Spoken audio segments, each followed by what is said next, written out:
passed the fuck out. Ahem. It looks like you fainted. Many hours have passed. It's nearly the end of the workday now. I feel like this dude needs a southern drawl. Or like... He just seems like a gruff, angry old man. Falling asleep at your desk? Or more like falling onto your desk, I should say. It looks like you broke the receiver. It's a shame, because I thought I saw a wave come in. Must have been an errant signal, though. I know there's all sorts of jamming and shit coming in from space, given the war in Ukraine. Still, this is the exact type of behavior I was talking about this morning. Spring, you should go home and get some rest. Then come back tomorrow and never pull another stunt like this again. Got it? You have no idea what to say. I'll take that as a yes. Now, get out of here. I'll get a replacement receiver tonight. But why can't I just say, yo, I just heard voices. Printer, between its frequent disconnects, paper jams, whining about ink levels and misprints. You don't understand why someone hasn't replaced it. These issues do seem common to all printers, though. Why doesn't someone come around and make a good printer? They certainly would make a lot of money. Yo, that's kind of facts.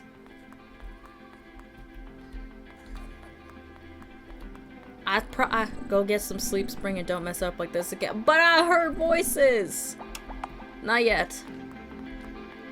Let me inspect this way. Hey, you doing alright, Spring? I haven't heard from you all day, and your face doesn't look real good. Wait, I didn't mean it in that way. Your face always looks good. So stupid. Please, ignore me. You just called me ugly. Got a word. A signal came in. But you must have been asleep at the wheel. There's no other explanation. You got keyboard marks on your face. Were you laying on it all day? Don't be a bitch. You will all respect me, okay? I contacted extraterrestrial life. Screw y'all. You take the bus to your apartment. This game is actually a lot longer than I was expecting. I don't even know how long I've been recording for, but I thought this was gonna be like a quick, 20-minute recording, huh?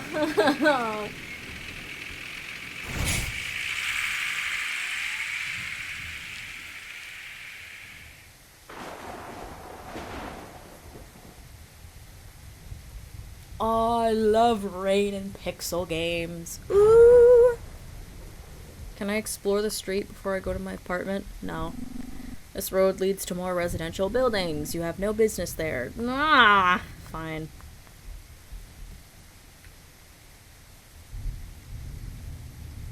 I'm sensing some parallels. Home sweet home. Oh. How pleasant. It's nice to know the landlord's given their special with keeping the place up to date. There's a place card here. Reads apartment 301. Residents Yoko and Osamu Yomi. Apartment 302. Resident Harold Karabekian. Or Beckian. I don't know. Apartment 303. Resident Jordan Joan. Jeremy Jordan?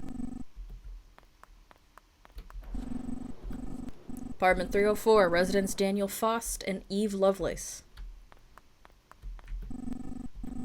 Apartment 305, residents Rose and Monica Laferte. I almost read that as Lafayette. Lafayette. Apartment 306, residents Spring and Gerald. We don't have last names? Hey, Spring. Are you ready for some pasta? Decided to make some penne with homemade vodka sauce. It's not much, but it's what you wanted. You are so sweet! You don't have the strength to say anything right now. Come on. Don't just stand there. I'm just as hungry as you probably are. Let's eat. You're the kindest human ever. I gave you a white bread ass name. I didn't mean to select that character. Now it seems a little stupid. You share a meal with Gerald. As good as it tastes, you're barely able to finish it. With what happened earlier today looming over you, the meal feels like a lead weight in your stomach. Gerald seems to notice something is wrong. Listen, these 3 years really have been special. You make it worth it to live in this world, you know, despite everything. I want to make sure you know that. Spring, are you doing alright? I am... I'm not doing okay. You haven't said anything since you got here. These are both terrible answers. Confide in your boyfriend? Husband? I think boyfriend. Confide in your boyfriend! It's work stuff. Work stuff? Is that why you're acting so weird? Is it the head professor again? Elias, right? You spend so much time at work just for him to treat you like shit. If he did something to you, just let me know and I got a signal. What? What kind of signal? You mean a radio signal from another planet? Are you serious right now? Yes! Let's celebrate with some vodka pasta! You can't muster anything beyond nodding your head. Fuck. I can't beep myself. This is crazy. Have you told anyone? Why didn't I find this out from the news? No way. You haven't told anyone? Holy shit. So I'm the second person to know. I must say I'm honored, Spring, as long as this all isn't some elaborate prank. Why would... I'm not an asshole. What did they even say? The aliens, that is. Why would I lie? He seems interested. I feel like, why would I lie? If he's like, this is so cool, we made contact with another species. Why don't I just be like, yeah, they want to kill us, you know? Let's tell the truth. You tell Gerald about Alkia, what you learned about its society in XM0-124. Her memory is spot on. I wouldn't remember shit. You talk about how it's said that an Alkian fleet might be on its way, but begged you to let them flee to Earth in peace. Whoa. Knowing that, what do you think? Do you think they're actually gonna come and take over Earth? If they're intelligent to communicate with us, they might as well take it. It's not like we're using our planet for anything good. Preach, Gerald! Preach! Oh, that's a joke, you know. What? Oh. God, this is exciting, Spring. You're gonna be so famous. When are you going to tell your professor? I don't know. Okay, well, whatever happens, keep me updated. I won't tell anyone else, I promise. God, this is so fascinating. Do you think they are more intelligent than us? More kind? Maybe even more thoughtful? And if so, would that mean that... Never mind that. I just realized you must be tired after all this. Sounds like it's been a long day. Nah, I kind of just slept all day after fainting at the receiver. I'm not gonna tell you that. Spring, I'm so glad I'm with you. God, you're so cute! Thank you for sharing this with me. This is such a cute relationship! Let's head to bed. It's been one hell of an anniversary. Despite everything taking over your thoughts, you know Gerald is right. You need sleep more than anything else right now. You decide to call it a night. Maybe things will make more sense in the morning. That's so sweet. I need me a man like Gerald. By some miracle, you managed to get some sleep. But you don't feel any better. You should probably talk to Gerald before heading to work. Picture. A photo of Jared's little sister. Oh no! On the news one day, you saw that a man had convinced himself that the government was run by a secret cabal and drove a truck through Washington, D.C.'s sidewalks. Gerald's sister was among the victims, but they never mentioned it to you. They simply put this picture up and refused to speak or eat for 3 days. You take a look at your computer. Oh, I can save here. Lit. I have an email. Hey. Don't forget, you gotta call me on speakerphone when you talk to the alien. I want to listen to it. It's really important to me. Best, Gerald. Aww. You're such a sweetheart. Why is the fridge here, though? What kind of layout is this kitchen? I mean, this house is kind of nice. A little weird. Why is the bath full? You wonder why you only have a bathtub and not a shower like a normal person. Pre-made assets? You look in the mirror. You decide to stop looking at the mirror. Damn, I look like shit. You don't need to go to the bathroom right now. There's a telephone. I can't use it. I don't like that this TV's not centered. This hand-me-down TV isn't widescreen, so it looks very strange across from the couch. Gerald always gets the best seat on the couch, right across from the screen. Alright, Gerald, let's talk. Hey, Spring. Good morning. I'll be honest. Since what you told me last night, I haven't been able to sleep. This other planet, and the beings on it, it's all I can think about. I feel like my whole world's been turned upside down. Gosh, I'm sorry, I probably sound like a total weirdo right now. It's just... Could you let me hear what it's saying? If you reach out to Alkia today. All you would have to do is put me on speakerphone next to the radio. Please, even if it's just talking nonsense, I want to hear its voice. Sure. You know, you've done nothing to harm or skew my judgment, so I trust you. Really? Thank you, Spring. I love you. So it's decided then. Just give me a ring when you contact them again. I promise you won't regret this. I better not. I will be very sad. I'm still kind of worried the hull might come along with. I don't want to go to work, but I have no choice. Let's go to work.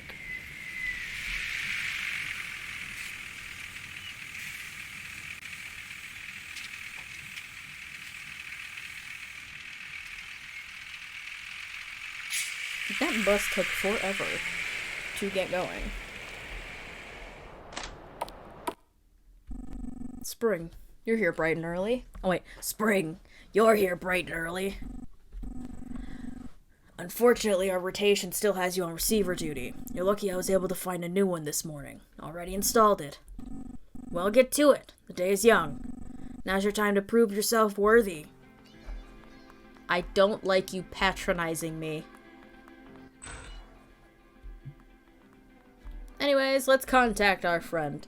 Hesitantly, you turn the receiver on. It produces a harsh hissing noise, as always. But this time, it feels just a little more harsh. You take a deep breath. Better check the dials and buttons. Despite everything, they're still unchanged. Time for the terminal. Now it's time to set the frequency. But first, you have to call Gerald and put them on speakerphone. Spring, is it time? God, I'm so excited. We're the first to hear words from a society untouched by man. I can't thank you enough for letting me in on this. If it understands us, could you let me talk to it over speakerphone? Well, I guess it can. You wish you shared Gerald's excitement. All you feel is dread. Well, there's no going back now. What was that frequency again? I think it was 982 megahertz. It looks to be just making useless noise. What happened yesterday? Was it all a dream? What's happening? Are we supposed to be hearing it now? Spring, is something... This will be my final time repeating my message. Holy shit. That's the alien at XM0-124, right? The area I'm currently in is dangerous. I cannot stay here much longer. Still, I wanted to repeat my message one final time, in hopes that a resident of Earth near the original broadcast location could reply. Reply? Danger? Spring, it's reaching out to us. We gotta send a message back. Your workplace has a transmitter, right? Gerald is right. We do have a transmitter. It's included in the receiver. But is replying really the best call? This could all be some grand trick. But is it? XM0-124 has been strangely upfront throughout this whole process. If you wanted to, you could run to the presses and sound the alarm on an Alkian invasion immediately. I'm sure replying would give away our presence, but XM0-124 appears to know a lot about us already. We decide to go for it. God, if Elias would be mad that you didn't tell him about the signal, you can't imagine how mad he'd be if you reply without consulting anyone. But part of you wants to do this, just to piss him off. You turn the receiver on. Hello, XM0-124, are you there? You were taken aback by how eager Gerald is to talk to him over the speakerphone. My goodness. I thought a reply would never come. Who is this speaking? Is this the transmitter of the original message? I'm not sure who you're talking about, but this is Gerald. I'm the partner of Spring, the person who first heard your message. I see. It is wonderful to hear your reply. XM0-124, I was wondering, is there anything you could do to prove you really are a, alien? Are you aware of the polynomial time versus non-polynomial time problem? You don't know what it is talking about. Yeah, I was lost too. Yes, I do. It's a famous computer science problem. It tries to prove that every problem whose solution can be verified in polynomial time can also be solved in polynomial time. No one has ever been able to solve it. Give me one moment.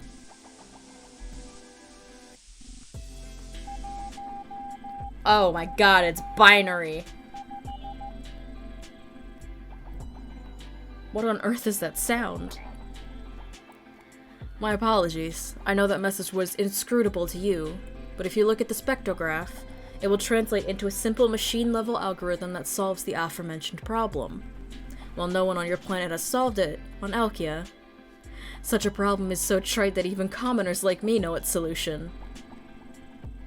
You have no idea what XM0-124 is talking about, but you decide to believe it. Smart move, me. We can get proof for that later. For now, though, I'll believe you.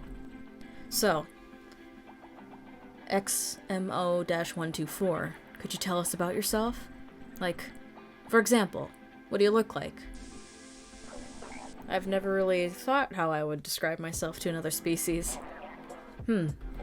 I guess I have a pointed face, ending on a snout with a red nose.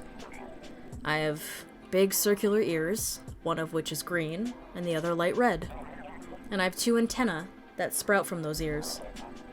I also have big eyes and a big mouth, too. My lower body is encased in a robotic exoskeleton that's colored blue to reflect my XM0 rank.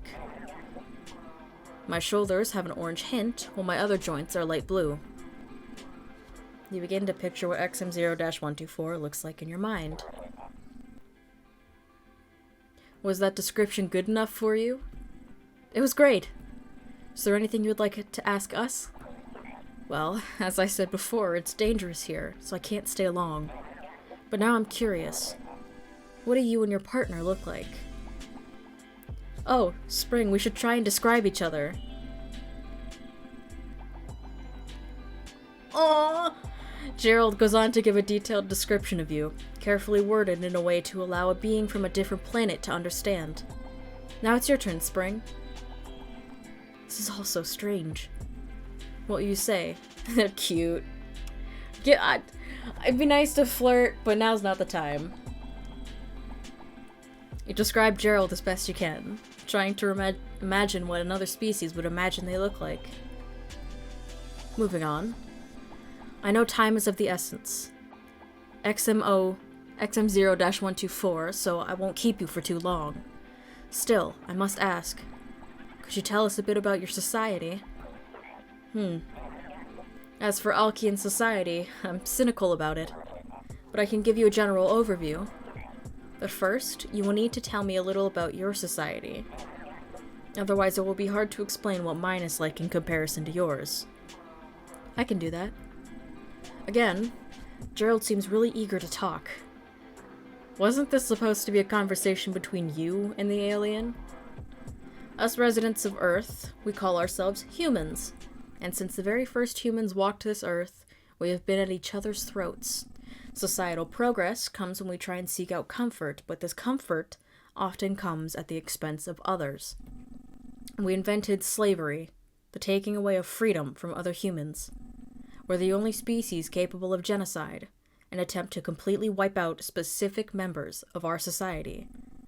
And though some say our lives are better than they used to be, the technologies and comforts that made it that way mostly came about through war. War, I should add, is a truly awful thing. It's when humans try and kill and maim each other. In recent times, things have gotten even worse. Humans hate other humans more than ever. A great virus killed many of our species. A new war just broke out. And on and on. This all isn't to say that there's no hope for humanity. There are optimistic people out there. My little sister was one of them. Spring, too, is positive about things. But I just can't see this any other way. You're not sure what to make of Gerald's thoughts on human society. I mean, he's telling the truth. Like, he's not lying. Will you say anything? I don't want to contrast him because he is right. But I don't want this XM0 dude to think, like, we're beyond saving. I mean, we kind of are. I'm just gonna stay quiet. I see. Knowing that, I will describe my society in a human context. Us Alkians are all organized into different castes. There are the XM0s, which do dirty work, mining, agriculture, or any odd jobs that require a lot of manpower. We are often sent on tasks where a high mortality rate is expected. Then there's the 001 classes, who do grunt-level work. They operate equipment, survey the land for the Hall, who try and eat us. Those kind of tasks. As for the 002s, I don't see them very often. That is because they are the servant class, who work directly under 003s. They prepare technology, deliver objects, and check up on our planet's highest class. Speaking of them, 003s are the leaders of Alkia. They're made up of unit managers and scientists. They serve as our leaders for nearly every facet of life, and drive forward societal progress. When compared to Earth, I will say that Alkia seems less divided. We are all united against the Hull, it seems, and goals generally are shared by our entire species. In the rare case where an Alkian wishes harm upon another, they are sundowned. I'm suffering from a little bit of amnesia at the moment, so I can't recall what sundowning means, but I don't think it's good. That should be all. I should probably head back to my unit manager soon. Thank you, XM0-124. Just one more thing. Do you feel like Alkian society is more righteous than ours?